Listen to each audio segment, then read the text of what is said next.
demasiado, a veces pueden llegar a ser un poco pesadas, y aparte ya hay personas lo suficientemente importantes en la mesa que serán los que se encarguen quizás un poco de profundizar más en el libro. Así que solamente voy a decir un par de cositas. La primera, agradeceros vuestra presencia por haber atendido la llamada tanto de la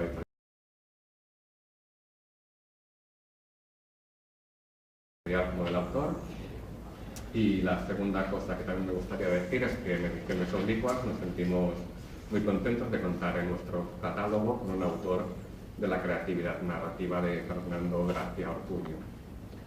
En el mote y otros relatos satíricos, Fernando nos cuenta historias escenificadas en la vida cotidiana, pero donde impera una visión irónica, sardónica y paródica de la realidad que ahonda los vértices a veces torcidos de las relaciones humanas.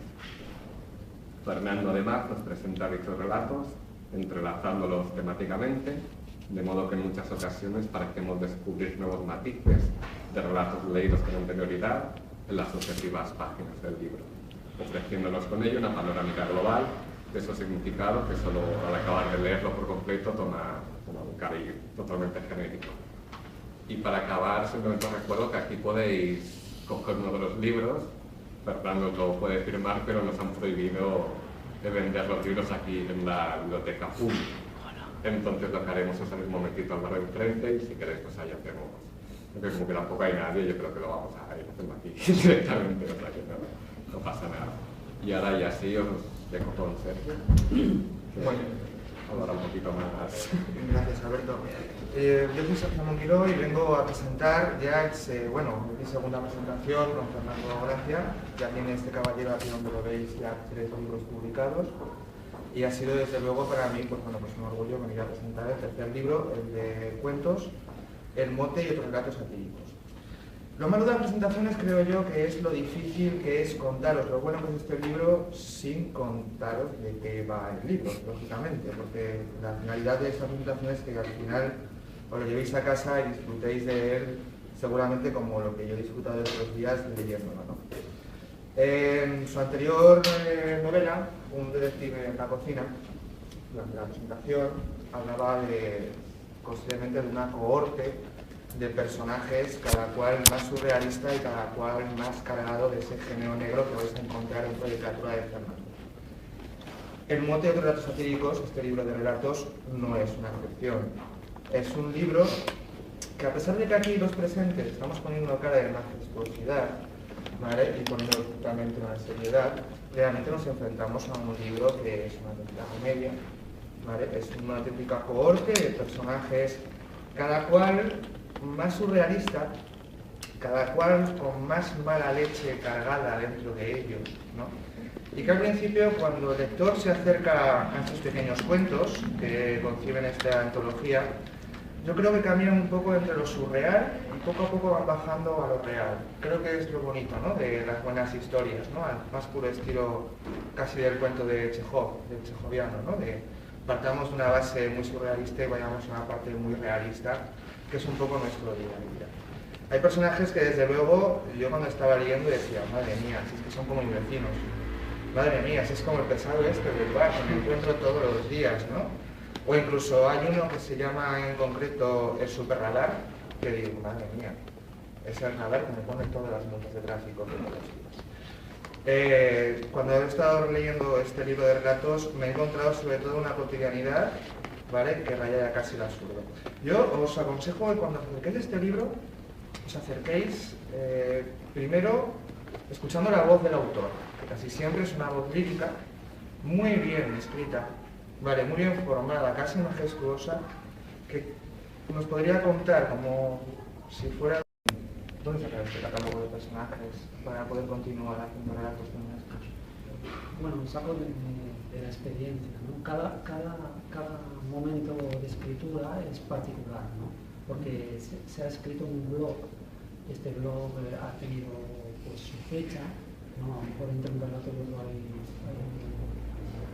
una distancia de varios meses o incluso años, y entonces, claro, son momentos de la vida y la manera el prisma que hace la literatura al transformar, ¿no?, los acontecimientos prosaicos, ¿no?, de la vida en una cosa que pueda resultar de interés incluso usando un lenguaje adecuado para que la gente pues, pueda verse reflejada en ti o bien pueda sacar alguna cosa, ¿no? Siempre los relatos lo que hacen es, cuando tú haces un relato, cualquier escritor que tiene que tener la idea de que tiene que decir algo, ¿no? En este caso, en el momento de rabia en que tú vas a escribir, porque hay muchos personajes que son combativos, ¿no? Y existe un choque, una violencia, un conflicto, ¿no? Entonces, ese momento de escribir es el momento de desahogo, pero creativo, ¿no? Tiene que dejar al mismo tiempo un mensaje y una noción que quede en la mente de la gente para su propia vida, ¿no? En el fondo lo que hace el escritor, creo yo, es enseñar un poquito cosas que vistas desde la óptica rutinaria de Toscaica, si se la explicaras científicamente no la podría comprender, ¿no? Pero en cambio con la literatura engancha justamente por esa serie de cosas, ¿no? Que no podemos explicar tan fácilmente. Tenemos aquí en la mesa, no lo hemos presentado todavía, María Tortosa, que es editora de Grupo NPM, con la que publicasteis El Cine en la Cocina, ¿verdad? Y aquí el caballero de Alberto, que es el editor de Cines Oblicuas. Vosotros habéis publicado dos libros, Fernando, uno, ¿de acuerdo? ¿Os habéis fijado el catálogo de monstruos que van apareciendo una y otra vez en ambos libros? María. Sí, no, yo en mi caso además tengo anécdotas con Fernando de que, bueno, siempre estamos con la broma, porque aparte hace un programa también en la emisora, en el radio, los martes, Leyendas en el Tintero, y siempre estamos con la broma de que hay gente que deja de hablarle a amigos, familiares y compañeros del trabajo cuando él empieza a publicar o cuando saca un nuevo libro, porque como todos los relatos, como dices tú, o como todas las historias que cuentas van relacionadas o no puedes evitar a veces involucrar cosas personales tuyas, pues sabemos que lo dice de broma, pero sí siempre tienes esa anécdota, ¿no? Que explicas que hay gente que deja de hablarte porque se ve como muy reflejada en todos esos personajes, ¿no? Es verdad que la literatura tiene esto, cuando tú estás leyendo un autor de cualquier época, de cualquier parte del mundo, lo que tiene la literatura es que te ves reflejado automáticamente, sobre todo cuando hablas en primera persona. O sea, el escritor que se atreve, porque es muy complicado, hablar en primera persona en los relatos o en una novela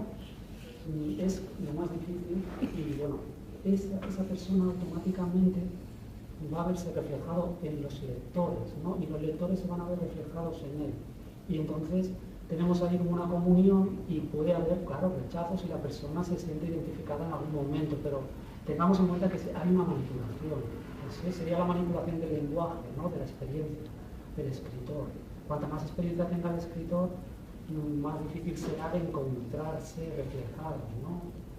Exactamente, siempre encontrarás algún pero no podrá ser nunca la persona, porque un personaje se distancia muchísimo de una persona, ¿no? Son cosas que el escritor tiene que tener claro a la hora de publicar, ¿no? Porque si tienes que hacer una crónica periodística, estamos en una crónica periodística y nunca, incluso una crónica periodística tampoco será exactamente objetiva, no siempre habrá subjetividad y entonces a la hora de crear muchísimo más habrá subjetividad y habrá una experiencia y un arte, unos artificios que el escritor, bueno, que intenta realizar el escritor para que lo que él escriba no sea del todo real, aunque claro, es verdad que siempre la base es la realidad, ¿no? De lo que bueno, me gustó mucho. ¿Esta explicación se podría aplicar a tu cuento El Mecánico Ladrón? El Mecánico Ladrón, pues para mí el Mecánico Ladrón es parecido, ¿no? O sea, intenté hacer como con la inocencia de un niño que va a hablar con el mecánico, ¿no? Y darle a entender que por qué está robando y el mecánico se desentiende de él y se hace un poco los oídos sordos y tal y bueno, con toda esa sutileza que tiene el mecánico de quitarse el niño de encima, ¿no? Y la historia en sí también es una forma, ¿no? Con la inocencia absoluta de un niño, ¿no?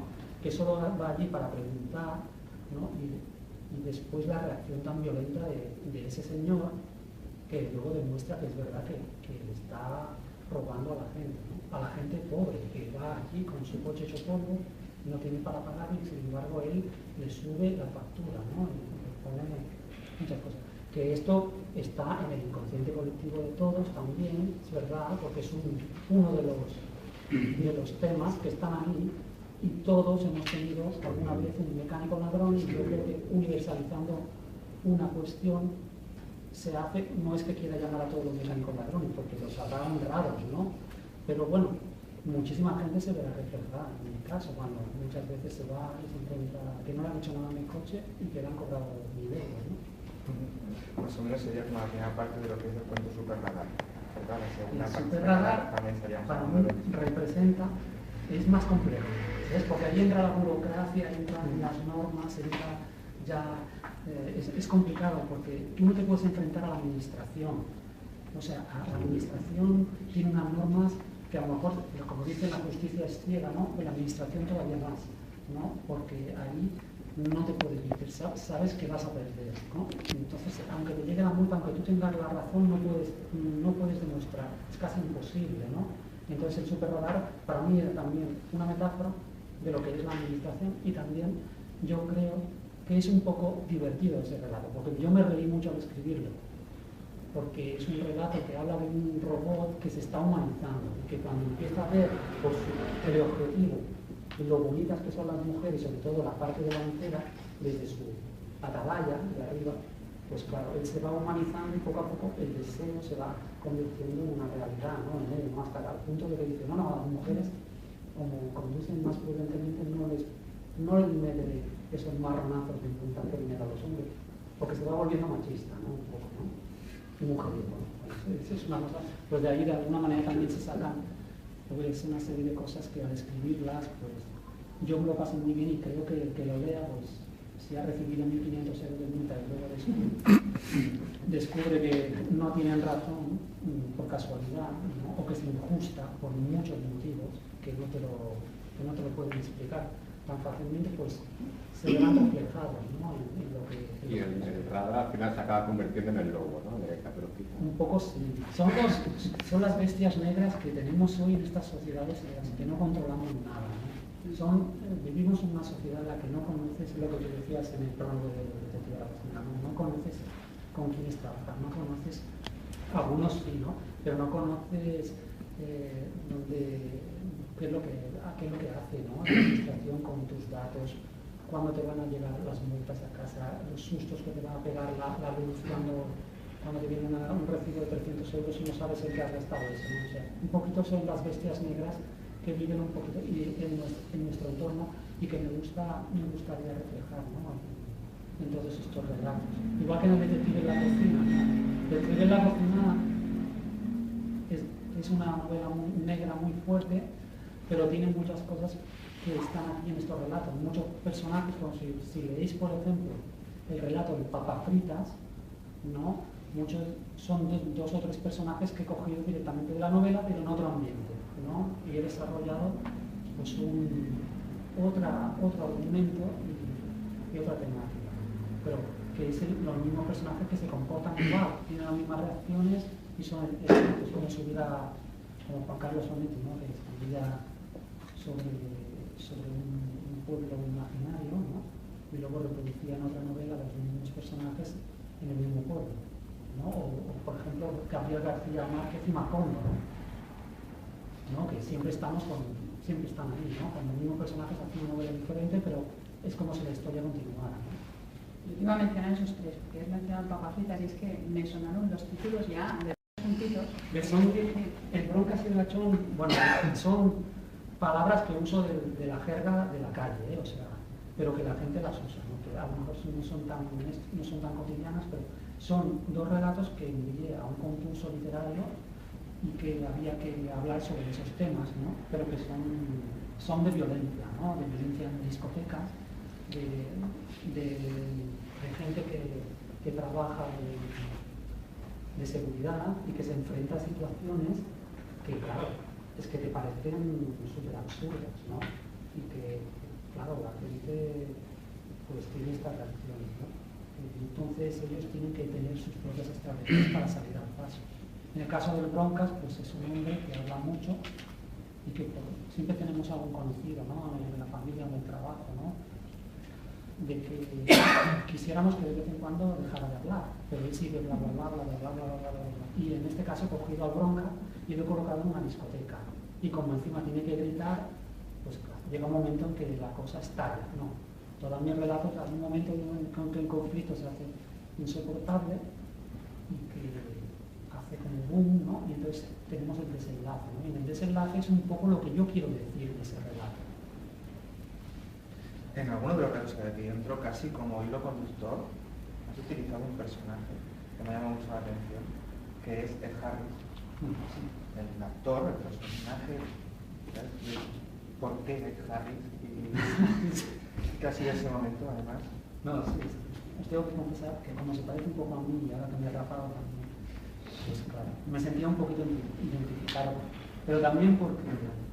Se hace una película de tu vida y ya no, esto es broma, esto es broma. Que si tú dejas perlas y se recogen. Vale. No, porque era un concurso que había que hablar sobre él, en este caso había no sé qué convenio, qué historia tenía Ed Harris en concreto, de amistad con un bar de Zaragoza que se llama PL 80, que había que presentar para el concurso esa palabra. Tenías que usar al personaje de Harris, ¿no?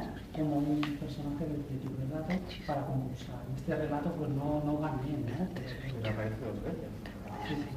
Entonces, claro, como había que presentar 3 relatos, pues entonces Y ha servido un poquito como hilo conductor. y me ha servido para ambientarme con la historia. Dejando aparte toda esta colla de relatos que hay, sobre todo pues muy satíricos, muy cargados de mala leche y humor, hay uno que me llama mucho la atención, que es el vino del abuelo. ¿Vale? Que llega a ser al revés, ¿no? Que parte un poco de algo real y de repente se vuelve tremendamente lírico al final, ¿no? Es como si fuera no sé, una batallita aquí entre tantos personajes retrovos, ¿no? Sí, porque se trata de...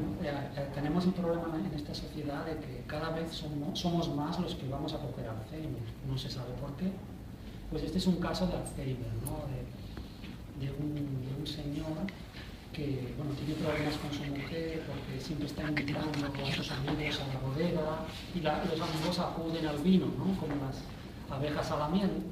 Y entonces la mujer, y hay mucho, tiene Alzheimer, las personas que tienen Alzheimer pues tienen unas vehemencias, unas pulsiones eróticas también, ¿no? Y la mujer está un poquito ya, como está mayor ya, pues no puede más con él, ¿no?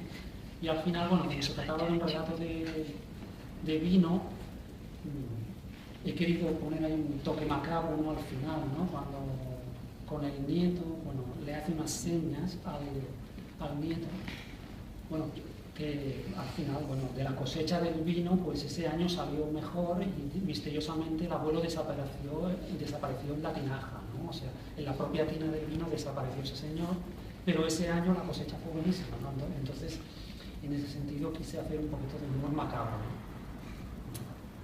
Pero no, bueno, no sé cómo el mensaje no sería este, porque ahora no me acuerdo muy bien de este relato, ¿no? Pero... Bueno, yo creo que ha quedado muy bien todo esto, tu punto lírico en este libro.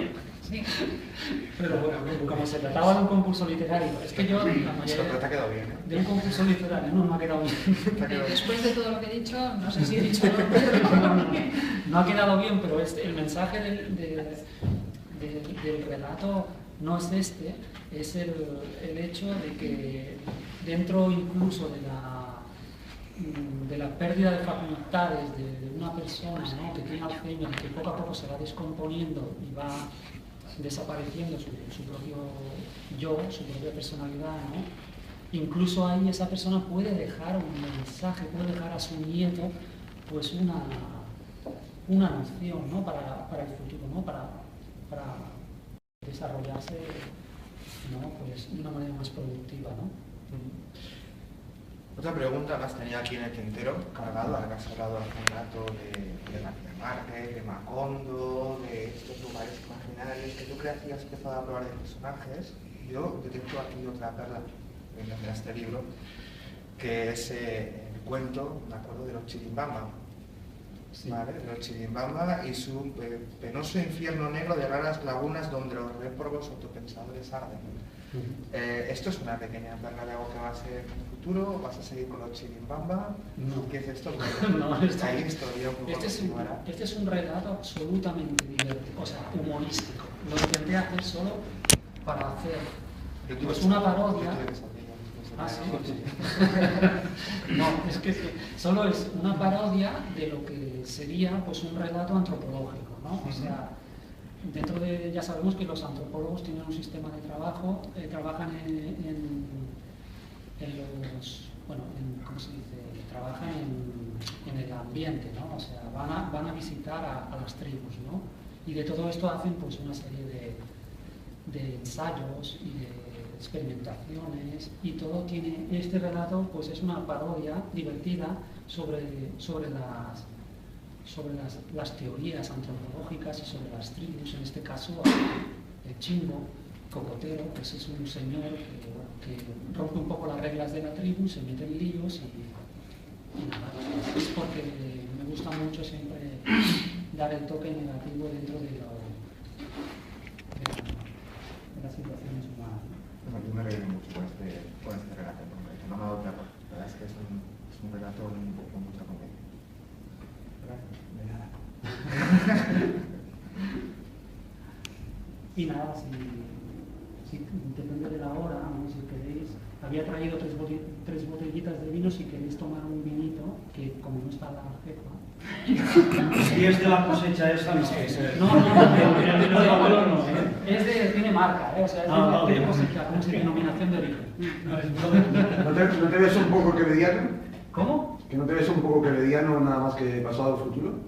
Crediano. Quevediano. ¿Sabes lo que pasa?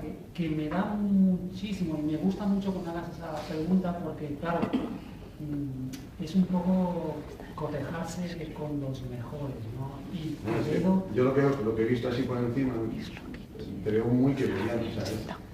Lo pasamos del siglo XVI al XXI y lo transformamos. Sí, es el conceptismo, o sea, el conceptismo sí, algo de ahí, porque me han dicho que tengo bastante ingenio, bueno, es porque yo lo diga, pero el ingenio pues, es fundamental, es una cosa española, o sea, es una cosa que... Y me gusta mucho que me compares con Quevedo, ¿no? Lo que pasa que es verdad que Quevedo tiene una potencia y una fuerza que ya me gustaría a mí, ¿no? O sea, los extraños extrapolando es al como si siglo yo, XXI. O sea, de alguna manera, estuviera en el ring con un peso pesado y me halaga, ¿no? En ese sentido, ¿no? Me halaga mucho, ¿no? Pero claro, considero que Quevedo es un clásico, es un portento, pero te agradezco que sí, conceptos y conceptismos y estrategias de ingenio en mis relatos, por lo que yo estoy viendo, sí que hay, ¿no? O sea, pero claro, tanto nivel como él, que era muy crack. Él era una burla al siglo XVI, tú eres una burla al siglo XXI, está bien. Claro, sus sátiras y sus relatos humorísticos, ¿no? Y sus parodias, bueno, también tenía epigramas con mucha fuerza y también con un lenguaje también que aparentemente soez. Lo de Superdad lo podríamos extrapolar al Duque de Olivares. Sí, perfectamente. Todas las cosas que le hacía que ver con el Duque de Olivares sería lo mismo, ¿no? Claro, estamos siempre entre David y Goliat, enfrentando siempre el más débil, ¿no? Intentando ingeniárselas como sea para salir al paso y vencer situaciones durísimas de la vida, ¿no? Que no se pueden superar tan fácilmente. Pues me alegra mucho que estés escribiendo ese nivel. Gracias. Y yo te agradezco que me compares con él. ¿Podemos intervenir? Sí. Una analogía que yo he visto es con Enric la Reula y Contes per un món millor. Lo que pasa es que la pregunta que te hago, ya después de la analogía, ¿no? Que son cuentos un tanto absurdos, problemáticas de un niño que, por ejemplo, limpia el parabrisas en todos los cruces de las calles de una gran ciudad catalana, o un chico que está en el París-Dakar y ve como los corredores y ve un bidón vacío. Bueno, juegos como este, ¿no? Que tú dices. Él, la mayoría de sus gusta al principio, nudo de desenlace, con esa desagradable sorpresa. No, o sea, yo que a mí me encantaron, pero nunca dejo un relato, nunca, o sea, pero esto me he dado cuenta ahora que me lo dices, porque yo he leído relatos y novelas que quedan abiertas y novelas y relatos que quedan bien cerrados y que tienen ahí un significado y tienen una motivación y un porqué, y todo es que llega a ese desenlace por algún motivo que te quiere expresar el autor. Y entonces, como yo he leído estas dos versiones de libros, y relatos y novelas, creo que yo no. Yo soy una persona que yo siempre intento decir algo.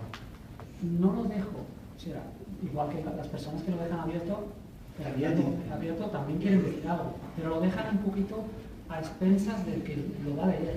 Yo no, yo soy un poco más egoísta. Yo quiero decir una cosa, hay una cosa que a mí, como diría Shakespeare, ¿no? O sea, una frase muy bonita, ¿no? que tiene, ¿no? Que mi desesperación alumbra un nuevo futuro, ¿no? O sea, hay algo ahí que me está robiendo por dentro, me está desesperando, me está motivando a escribir algo y lo digo. Entonces quiero decir algo y lo intento declarar. Otra cosa es que me entiendan o no me entiendan, ¿no? Pero cuando escribo un relato siempre intento dar un mensaje. Por ejemplo, en El detective en la cocina, la novela negra, aunque mucha gente se ha escandalizado al leerlo por el lenguaje de la calle, ¿no? Y la jerga, ¿no? Pero no me importa porque es lo que usan esos personajes.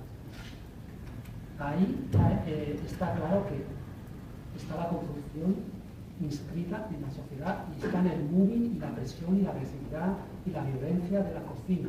Y he ido a por ello, he dicho, quiero escribir sobre la violencia que se vive en las cocinas, que he sufrido tanto, a por ello. Quiero decir esto, no lo dejo abierto, o sea, quiero decir eso.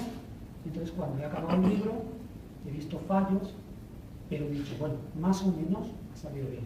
He visto que me han faltado alguna cosa, pero luego he pensado, bueno, lo pondré en otra novela, ¿no? O sea, todo no se puede decir, pero siempre hay que cerrar. Lo que tú digas, cerrar bien el contenido de todo que esté bien relacionado, tal como tú has querido coger por este camino un argumento y has llegado hasta donde quería llegar a través de todos los hilos conductores que se han ido juntando en el final, ¿no?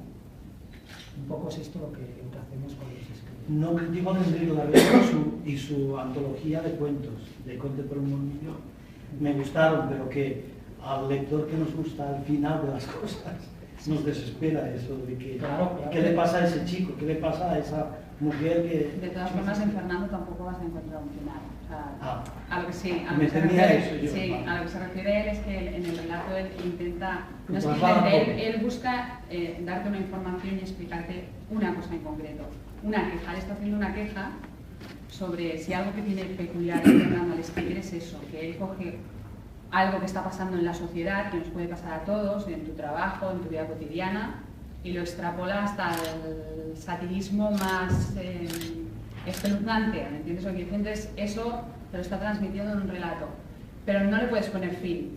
Si algo tiene de peculiar Fernando es que no puedes coger la palabra y poner fin, porque tampoco es lo que busca. O sea, él no te está explicando una cosa desde el principio hasta el final. Para que te hagas una idea, o sea, te está poniendo pues dos personajes entrando en un bar y pasa algo muy concreto y el personaje principal se fija en el comportamiento de una persona muy concreta que está en el bar y eso te lleva a lo que Fernando quiere realmente exponerte en el relato. Pero no le vas a poder poner un fin porque no lo tiene. O sea, esos personajes van a seguir con su vida, el personaje principal saldrá del bar y el camarero, ¿no? En este caso voy a desvelar también el relato, pero la persona que está aportando la información que Fernando quiere aportar en ese relato seguirá con su vida en el bar. Entonces, no le vas a poder poner un fin a todo lo que leas de Fernando, porque no lo tiene, ¿sabes? O sea, la novela, por ejemplo, que te comenta de un detective en la cocina, podría tener un fin, porque tiene un final, ¿no? Termina de una manera, pero no es un fin directo, como que una historia termina y eso no tiene continuación. Podría continuar porque los personajes siguen teniendo su propia vida, ¿no? O podrían llegar a tener su propia vida. La pregunta seria es si habrían segundas partes. Y la respuesta es sí. O sea, de todos los relatos que puedas leer de Fernando, casi todos los relatos que yo conozco de él, podrían llegar a tener una segunda parte, podrían llegar a tener una continuidad. Pero no es el ejemplo que tú has usado quizá, porque ese ejemplo es un escritor muy peculiar también, tiene una manera muy concreta de explicar los relatos que tienen. Y no solo no te está dando un fin, sino del lector en este caso. Fernando no juega tanto con la psicología del lector, sino con la psicología de los personajes que él está metiendo en una historia y en una trama en concreto, ¿no? Por lo menos es lo que yo entiendo cuando leo. O sea, cuando te pones a escribir, siempre los cabos los vas a dejar sueltos, porque es lo que dice ella, ¿no? Que no podemos estar narrando constantemente una historia total. La historia total no existe. Siempre narramos pequeñas y unilaterales historias que pueden ser y tener un sentido y que acaban en un momento dado para decir algo. Esa es más o menos el resumen un poquito de lo que hacemos. Pero claro, se podría amplificar. Es una cosa infinita, o sea, la literatura, igual que la gastronomía, la ciencia, es que nunca podrás decirlo todo, no se puede. Pero eso sí, siempre intentamos llegar a la palabra correcta, o la última palabra, ¿no? O sea, decir la palabra que estamos intentando decir. Es una palabra que quiere decir fin. Sí, pero no, o sea... Es fin. que yo, al escucharos a los dos, yo he notado una gran diferencia entre la definición tuya de lo que tú escribes y lo que ella ha leído de lo que tú escribes. Claro, es que interpretaciones de lectora... Sí, no, pero es en cuestión de los finales, que eso ya no es tan normal. Sí, o sea, el final es un final siempre, ¿no? Sí. No dejes abierto o cerrado, es un final. Pero... Ahí termina la última palabra. Pero yo lo acabo de ver con dos formas distintas de ver lo mismo, que me parecía a mí que no está claro. Por eso pregunto, porque no, claro, porque él no definirá de una manera un final ni una definición. O sea, una cosa es la novela completa, de la cual puedes hablar y compartir o no determinadas situaciones, pero aquí se hablaba de un final. Entonces, concretamente el final, lo dejas abierto o cerrado. Yo creo que aquí no hay demasiadas navegaciones interpretativas. Es un final abierto, es un final cerrado. Yo lo entendí como finales cerrados, lo digo sinceramente, y a ella como finales abiertos. Pero el lector es el que luego siente lo que ve. Cada uno puede ver un cuadro y decir, este cuadro es de tal manera o de esta otra. Pero mira cómo este señor ha dicho, este autor, que no sé... Enrique Larreu. Habla de finales abiertos, concretamente. Y algunos desesperantes. Cuando llegan a desesperar. Son cerrados o son abiertos. No, Allí... en eso se basó JJ Benítez para hacer el caballo de Troya y todavía sigue editando, con lo que deja ahí abierto. Una cosa es que tú enganches después los personajes para otra historia. Pero al final lo hacemos aquí. No, quería contestar, perdone. Sí, claro. Una cosa es un final cerrado en el sentido del relato, o sea, el relato tiene que tener un sentido, digan lo que digan, pero puede quedar abierto en cuanto a la argumentación y a los personajes y sus actuaciones. En ese sentido sí, puede quedar abierto, porque eso es ilimitado, pero el sentido que tú le quieres dar es lo que queda cerrado en tu mente. O sea, cuando tú ya cierras el relato y dices, pues eso aquí es lo que he querido decir. Pues ya está. Pero claro, es un final. hay matizaciones. Ahora, podrías que cambiar. puedas, como dice él, volver a coger el personaje como hace el Capitán Agatriste. Sí, bueno, Como hace el que vuelve a rescatar el personaje. Bueno, Eso es otra historia. Eso no quiere decir que el anterior no hubiera quedado enterrado. Entonces, agarrar al personaje y volver otra vez a escribir. Un año después ya apareció. Exacto. Eso es otra historia. Bueno. Porque incluso, no sé si hay gente que ha cogido y ha resucitado un personaje, claro, porque el sí, público sí. se le echaba encima. Claro. La Biblia. Oído, y